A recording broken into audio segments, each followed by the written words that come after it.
லூக்கா எழுதின சுவிசேஷத்தில் இருந்து வாசிப்போம். அதிகாரம் 18 1 முதல் 8 வரை. The parable of persistent of widow. சோர்ந்து போகாமல் எப்பொழுதும் ஜெபம் பண்ண வேண்டும் என்பதை குறித்து அவர்களுக்கு அவர் ஒரு உவமையை சொன்னார். ஒரு பட்டணத்திலே ஒரு நியாயாதிபதி இருந்தான். அவன் தேவனுக்கு பயப்படாதவனும் மனுஷரை மதியாதவனுமாயிருந்தான். அந்த பட்டணத்திலே ஒரு விதவையும் இருந்தாள். அவள் அவனிடத்தில் போய், எனக்கும் என் எதிராளிக்கும் இருக்கிற காரியத்தில் எனக்கு நியாயம் செய்ய வேண்டும் என்று விண்ணப்பம் பண்ணினாள். வெகு நாள் வரைக்கும் அவனுக்கு மனதில்லாதிருந்தது.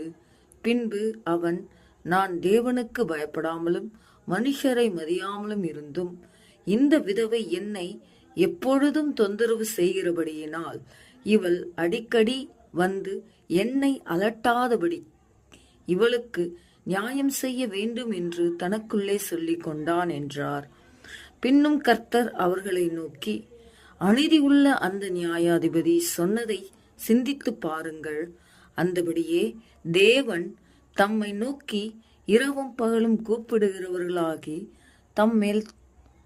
தம்மால் தெரிந்து கொள்ளப்பட்டவர்களின் விஷயத்தில் நீடிய பொறுமை உள்ளவராயிருந்து அவர்களுக்கு நியாயம் செய்யாமல் இருப்பாரோ?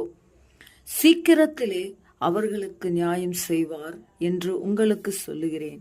ஆகிலும் மனுஷகுமாரன் வரும்போது பூமியிலே விசுவாசத்தை காண்பாரோ என்றார். ஆமேன்.